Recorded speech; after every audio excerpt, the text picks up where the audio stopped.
Janet Jackson didn't need much. A folded lounge chair, a good pair of sunglasses, and a day with no calls from dispatch.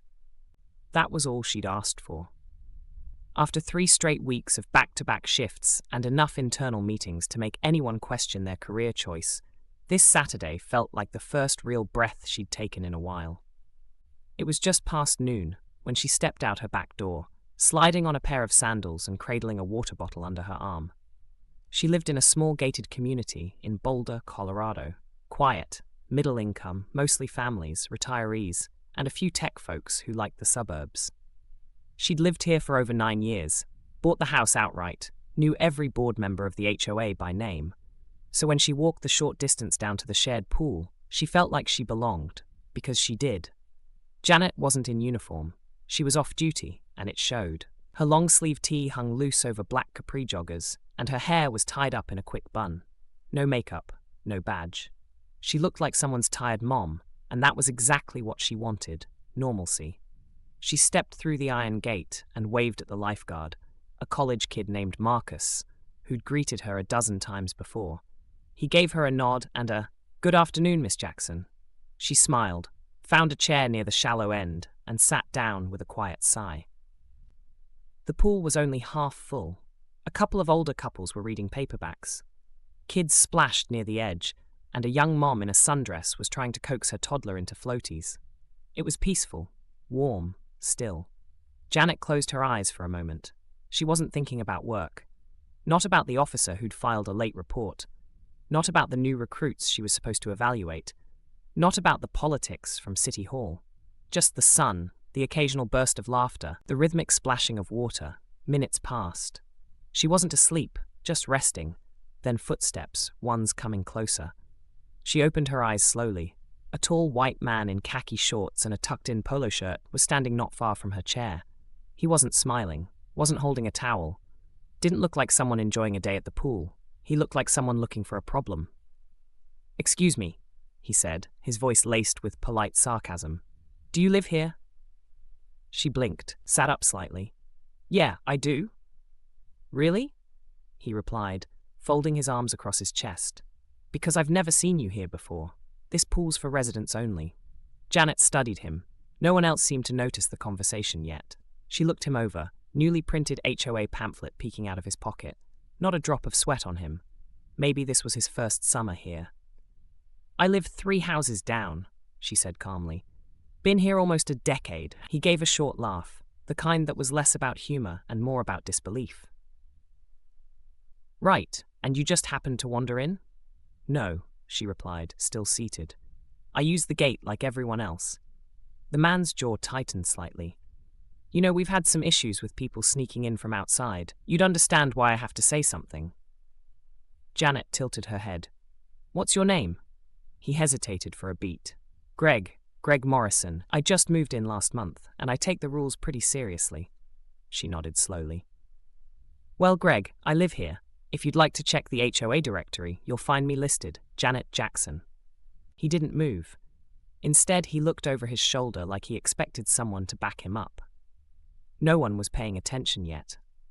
The young mom was still trying to negotiate with her toddler. Marcus, the lifeguard, had earbuds in. The pool might have been half full, but in that moment, it felt like it was just the two of them. Greg took a small step closer, still standing tall, still wearing that smug look of someone who thought he was catching someone in the act. "Shh, you don't have a key fob on you," he pointed out. "It's in my bag," she replied, not offering to prove it. He looked her over, his eyes narrowing. "I'm going to call the HOA board and report this." She shrugged lightly. "You're welcome to." He opened his mouth like he had more to say, but nothing came out. But Janet could already tell this wasn't about rules. This was about assumptions. And Greg wasn't quite finished making them. Greg didn't walk away. Instead, he stood his ground like a security guard on a power trip. Janet knew this posture. She'd seen it too many times, on sidewalks, at school meetings, even inside courtrooms. It was the posture of someone who'd already decided who you were and didn't expect to be wrong.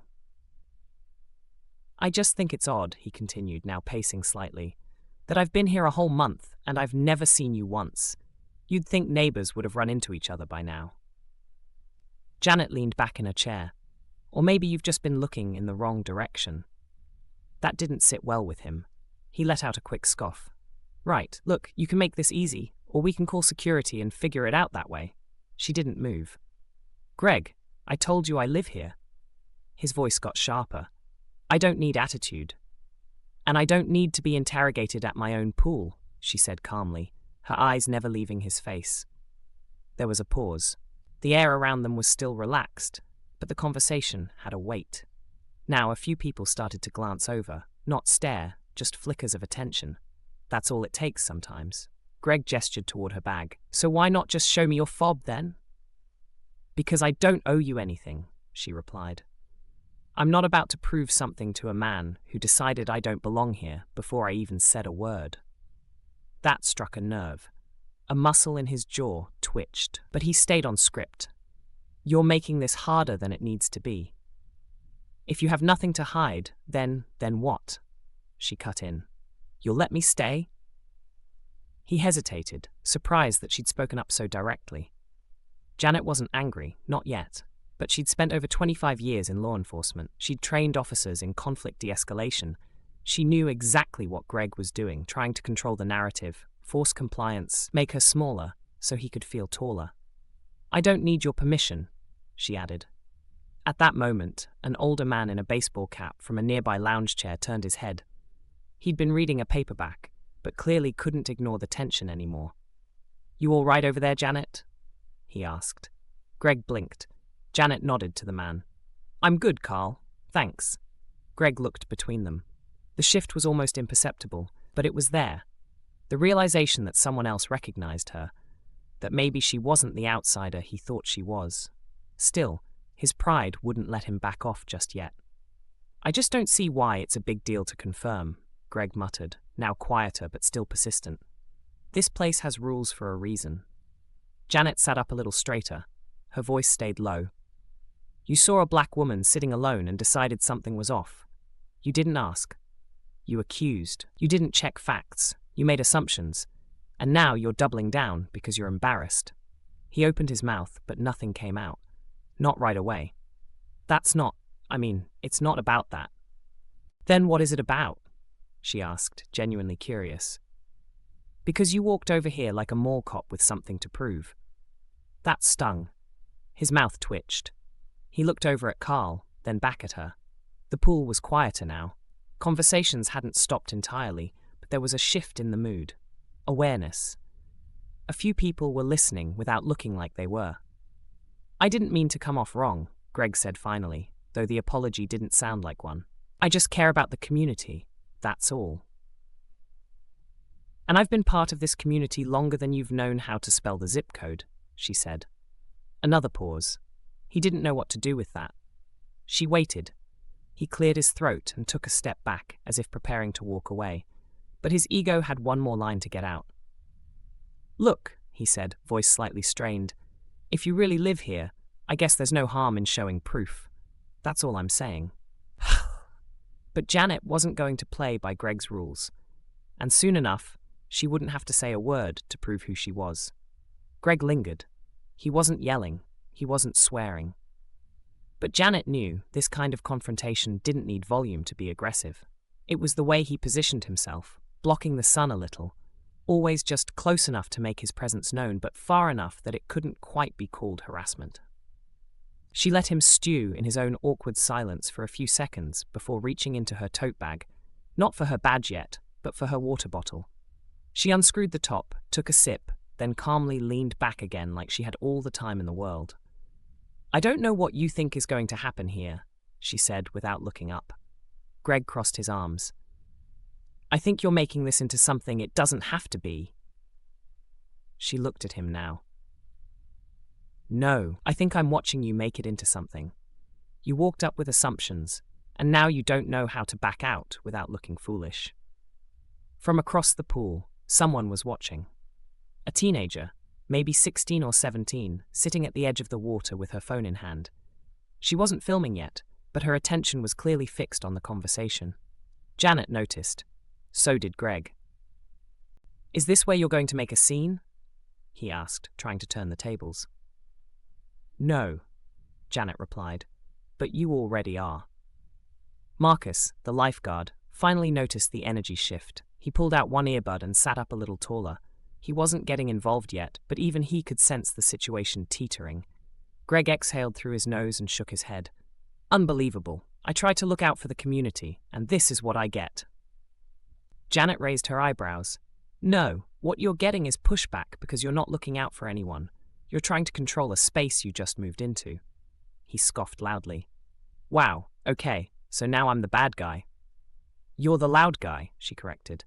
The teen by the pool cracked a small smile at that. Greg didn't. I'm just saying, he continued, voice tight. Rules matter. I've got a daughter. What if someone shady came in here pretending they lived here? Janet blinked. And you decided I looked shady. He paused again. That pause told her everything. You think you're subtle, but you're not, she said. You saw me, you judged me, and now you're scrambling because I didn't give you the reaction you expected. Greg shifted his weight from one foot to the other. He was unraveling slowly, still holding on to a sliver of perceived moral high ground, but the ground beneath him was getting shaky. You could have just shown me the fob, proved me wrong, and ended it, he muttered. Or, she said, you could have walked over here like a decent person, introduced yourself, and asked if I was new to the neighborhood. Instead, you came in hot, assumed I was trespassing, and now you're mad I didn't jump when you barked. His face flushed. Not bright red, but enough to see he wasn't used to being spoken to that way, especially not by someone who refused to be intimidated. From the side of the pool, the young mom with the toddler was watching now too. She didn't intervene, but she stepped a little closer to her child, like she was bracing for something. Greg looked around. The audience was growing. He straightened his back. You know what? I'll talk to the HOA board. Let them sort it out. You do that, Janet said. Be sure to tell them exactly what you said to me when you walked up. That made him pause again. I've lived here 9 years, she added. Served on the security committee twice. My name's on the HOA website under neighborhood safety. Greg blinked. Really? He asked, his voice quieter. Really? Marcus finally stood up, sensing things had reached a tipping point. Everything okay over here? He called out. We're fine, Janet answered. Greg was clearly caught between retreating and pretending this was all still reasonable. But before he could speak again, a voice came from one of the lounge chairs behind him. Janet, a woman called out, you want us to call Ken from the board? He's at home right now. It was Mrs. Florence Goodwin. She'd lived in the community longer than anyone. She didn't raise her voice, didn't even stand, but her words carried weight. Janet gave her a small wave. No need, Flo, just a little misunderstanding. But Greg was finally starting to realize that maybe, just maybe, he wasn't as in control as he thought. And his next move would say a lot more than his first. Greg opened his mouth to speak again. But now it was different. The words didn't come as quickly. His posture changed, arms no longer crossed, voice no longer sharp. That firm stance he'd kept since the start was starting to droop under the weight of public scrutiny. He looked around again. The mom with the toddler, the teen with the phone, Carl, Florence, Marcus still watching from the lifeguard chair, one hand shading his eyes. Even the guy who'd been dozing in the shade had sat up. Janet could feel the shift too. The eyes weren't just on her anymore. They were on him, waiting to see what he'd do next. And Greg knew. Look, if you're really Janet Jackson, he said, trying to smooth out his tone, then I guess I owe you an apology. You guess? She asked, raising an eyebrow. Greg forced a chuckle. Well, I mean, I didn't know. You weren't exactly announcing it. Should I have? She asked, eyes locked on his. He didn't answer. Janet reached down into her bag again, but this time she didn't move slowly. She took out her badge case and opened it fully, holding it in both hands, clear as day. Greg took a step back. The gold badge gleamed in the sun, the nameplate unmistakable. City of Boulder, Chief of Police. Janet Jackson. Greg blinked twice. His lips parted, but nothing came out. You were saying something about rules, she asked calmly. He swallowed hard. I didn't realize. I mean, you assumed, she said. He stammered. I didn't mean anything by it. Yes, you did, she said. Maybe not out loud, but it was loud enough. The teen at the pool's edge slowly lowered her phone. She didn't press record, but the moment had etched itself in her memory. Greg scratched the back of his neck. I wasn't trying to cause a scene. No, Janet said, standing up from her chair, her badge still in hand. You were trying to control what you didn't understand. She was taller than him now, not because of her posture, but because the weight of her words carried further than his ever could. You came here to flex authority you don't have, she continued. I carry mine every day, but I don't lead with it, because real leadership doesn't need to be loud. Greg looked down. I'm sorry. She let the silence sit for a few seconds. You know, it's interesting, she said. You could have had a real conversation today. You could have walked over and introduced yourself. I would have offered you a soda from the cooler. His face reddened again. But instead, she said, you tried to check me like I was stealing time in a space I've helped keep safe for almost a decade. Janet closed the badge case, dropped it into her bag, and sat back down. Greg didn't move. Florence stood now, just once. Just say something simple. We know who you are, Janet. Always have. Appreciate you. Janet gave a soft smile. Thank you, Flo. Carl added. Pool's all yours, Chief. Greg stood frozen for a second more, then turned and quietly walked away, muttering something under his breath that no one bothered to catch. The toddler squealed with joy as she finally agreed to get into the water. Marcus sat back down, both earbuds in again, and the rest of the pool began to reset to what it was before the interruption. Janet pulled her sunglasses back over her eyes, took another sip of water, then leaned back into her chair, letting her shoulders drop just a bit. She didn't need to gloat, didn't need to yell. The badge wasn't the power, it was how she used it. And more importantly, when she didn't. But just because the confrontation was over, didn't mean the story was. Word had already started to spread, and by tomorrow, the whole neighborhood would know exactly what happened. Later that evening, by late afternoon, the sun had started to dip low enough to cast long shadows across the sidewalk. Families packed up beach towels. Kids begged for 5 more minutes in the water, and the scent of sunscreen lingered in the breeze. But the conversation that stuck around wasn't about the weather or weekend plans. Janet didn't have to say a word as she left the pool, towel draped over one arm, her sandals tapping gently against the pavement. Heads subtly turned, not in the way people gawk, but in that familiar ripple of curiosity and hush that follows when something worth retelling has just happened. She could hear it as she passed a pair of neighbors by the parking lot. Did you see what happened with the new guy? That's Janet Jackson, right? The police chief? Yep. Poor man had no idea who he was messing with. Later that evening, she stood in her kitchen preparing a simple dinner, grilled chicken, sliced avocado, and a sparkling water with lime. Nothing fancy, just fuel. Her phone buzzed on the counter with a message from her friend, Eliza, who lived 3 streets over. Heard you had a poolside performance today. Is it true you flashed the badge? Janet smirked and tapped back. Didn't flash, just reminded. She didn't crave attention. She didn't enjoy public conflict, but something about the moment felt necessary. Not for the sake of proving a point to Greg, but for the people who had been watching, and maybe wondering how they would have handled it. A quiet knock interrupted her thoughts. At the door stood Florence, still in her pool hat, holding a small Tupperware container. I made too much pasta salad, she said casually.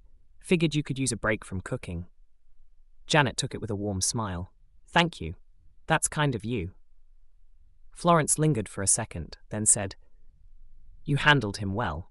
Grace under pressure. I've had practice. People noticed, Florence added. Not just the bad part, the good part too. Janet didn't reply right away. She just leaned against the door frame, letting that sink in. Before Florence left, she said one more thing. Some of us were quiet today. Doesn't mean we weren't watching, or that we didn't feel what you felt. That landed heavier than expected. After she closed the door, Janet sat on the couch, set the container beside her, and scrolled through her messages again. A few more had trickled in. One was from Carl. Always respected how you carry yourself. Let me know if you need anything. Another was from Marcus, the lifeguard. Hey, Chief Jackson. Sorry I didn't step in earlier. I should have, just wasn't sure how to handle it. But I got your back always. She appreciated each one. They didn't change the day, but they added something to it, like small bricks, reinforcing the quiet foundation of respect she'd spent years building. The next morning, she went for her usual walk through the neighborhood. It was early, barely 7 a.m., and the streets were still cool and shaded. As she passed the community bulletin board near the clubhouse, something caught her eye, a printout taped to the glass. Black text, bold letters. Know your neighbors. Below it, a photo from a previous HOA event. Janet in uniform, shaking hands with a city councilman, smiling, present, visible. And under it, someone had scrawled in pen, "To the man who asked her to leave, maybe read the newsletter next time." She chuckled, not out of spite, but out of something more grounded. As she turned to head back home, a teenage girl jogging past slowed down, pulled one earbud out, and gave her a shy wave. "Hey, you're the police chief, right?" Janet smiled. "That's me. You were awesome yesterday." "Thanks," Janet said. "But standing your ground shouldn't be considered awesome. It should be normal." The girl nodded, thoughtful, then jogged on. But Janet knew this wasn't about what happened at the pool anymore. It was about what people took away from it, and who they might be the next time they see someone sitting alone, minding their own business. By Sunday morning, the poolside moment had turned into something bigger. Not viral in a citywide sense, but locally, it had legs. The kind of story that spread by lawn chairs, through group texts, and between sips of coffee in cul-de-sacs. It started when Janet walked into the Daily Grind, the small cafe off Jefferson Avenue she frequented after her morning walk. The barista, a lanky guy named Jonah, grinned as she entered. "Chief Jackson," he said, already reaching for her usual. "You've been trending on Nextdoor." She raised an eyebrow. "That right?" He nodded, chuckling. "Something about a man at the pool getting educated real fast." She sighed, but with a half smile. "I didn't do anything special." Jonah handed her the cup. That's exactly why it stuck with people. As she left the cafe, she checked her phone and saw a new email from her assistant at the station. The subject line read, "You might want to see." Inside was a screenshot of a post on the local neighborhood forum. "I witnessed something yesterday at the community pool that reminded me why respect matters. A woman was harassed for not looking like she belonged, only for her to reveal she was the actual chief of police. She handled it with composure I could only hope to have. For those who don't know Janet Jackson, you should. She's not just our chief, she's our neighbor." There were over 24 comments already, and none of them negative. Janet set her phone down. She didn't need recognition. That was never the goal. But it meant something to see people talk about respect without needing it to end in an argument. No shouting, no viral meltdown, just a quiet line in the sand drawn with dignity. That afternoon, her neighbor's son, 9-year-old Matteo, came by to return a garden hose she'd let them borrow the week before. "Hi, Miss Janet," he said, standing at her front porch with big, curious eyes. "Is it true you arrested a man at the pool?" She laughed. "No, hun, I didn't arrest anyone." He frowned slightly. "But my mom said he got really scared when he found out you were the boss of the police." Janet bent down a bit to level with him. He wasn't scared, he was just surprised. Sometimes people judge others too quickly. It's better to ask than assume. Matteo thought about that. Like when someone looks mean, but they're just tired. "Exactly," she said. He handed her the hose. "You're really cool." She smiled. "Thanks, Matteo. So are you." After he left, Janet stood in her doorway for a while, just thinking. About the day before, about all the days before that, about how many times she'd been second-guessed, talked over, or brushed aside because of her appearance, her skin, her gender, her age. None of that was new. But this time, the people who watched had seen something different. They saw what patience looks like, what restraint looks like, what it means to not take the bait. And in that, maybe a few of them would recognize something in themselves the next time they found themselves watching. Either too afraid to speak or unsure what side of the line to stand on. Janet didn't need to change Greg Morrison. That wasn't her job. But maybe someone else at that pool. one of the kids, one of the neighbors, even that teenager with the phone, might think twice the next time they see someone getting cornered for simply existing in a space they've earned the right to be in. She took a deep breath, stepped back inside, and placed the garden hose by the back door. Her badge sat on the kitchen counter, still in its case. It hadn't moved since yesterday, and yet, somehow, it had done more work in 10 minutes by the pool than some people did in years behind a desk. But it wasn't the badge that made the statement, it was the calm behind it, and calm, in moments of pressure, is louder than noise will ever be. Monday morning rolled in, and with it came the slow return to routine. Garbage trucks rumbled down the street, sprinklers clicked on just before sunrise. Somewhere down the block, a neighbor's dog barked at a passing jogger. Inside her home, Janet was getting dressed for work. The uniform was pressed, the badge polished, the same routine she'd followed for over 2 decades. Yet somehow, it felt different today, not because of what happened, but because of what it revealed. She glanced at herself in the mirror, fixing the collar on her shirt. There was nothing special about her reflection, just a woman over 50 who had worked hard to earn her position. Someone who'd chosen responsibility over recognition and professionalism over pride more times than she could count. What Greg tried to do at the pool wasn't new. It wasn't shocking. It was quiet, practiced, familiar. And that's what made it so dangerous. Because moments like that often go unnoticed, unchecked. They slip through the cracks in everyday life, wrapped in politeness and concern. But not that day. That day, he got the full mirror, clear, honest, and unflinching. As she poured her coffee, her phone buzzed again. This time, it was from Ken, the HOA board president. Heard about the pool incident. Don't worry, I spoke to Greg this morning. He won't be bothering anyone again. She stared at the message for a second, then typed back a short reply. Appreciate it. Let's focus on making sure no one else thinks they have the right to do what he did. Because that was the real point. It was never just about Greg. It was about the quiet moments people let slide, the ones that chip away at dignity without leaving bruises, the ones that hide behind phrases like, just asking questions, or just trying to help, the ones that teach younger generations how to doubt before they understand. Later that day, a city employee brought Janet a stack of mail that had been delivered to the wrong department. She flipped through it absent-mindedly until one envelope caught her attention. No return address, handwritten. She opened it. Inside was a short note. Chief Jackson, I don't know you personally, but I saw what happened. I saw how you handled it. My daughter did too. I think she learned more in 10 minutes watching you than she has in a year of school. Thank you for showing us the difference between authority and grace. It didn't have a name at the bottom, just the words, a neighbor. She folded the note gently and slid it into her desk drawer. It wasn't about being a hero.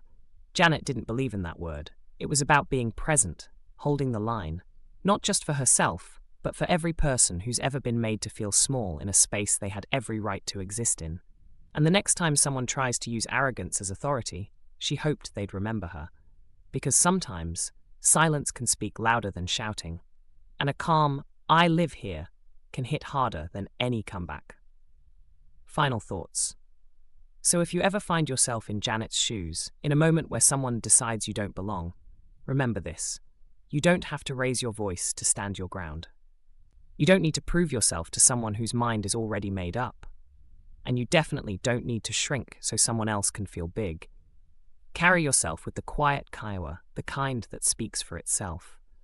And when people are watching, especially young ones, show them what self-respect looks like when it's calm, unshaken, and undeniable.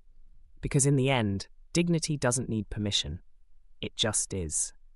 And so are you.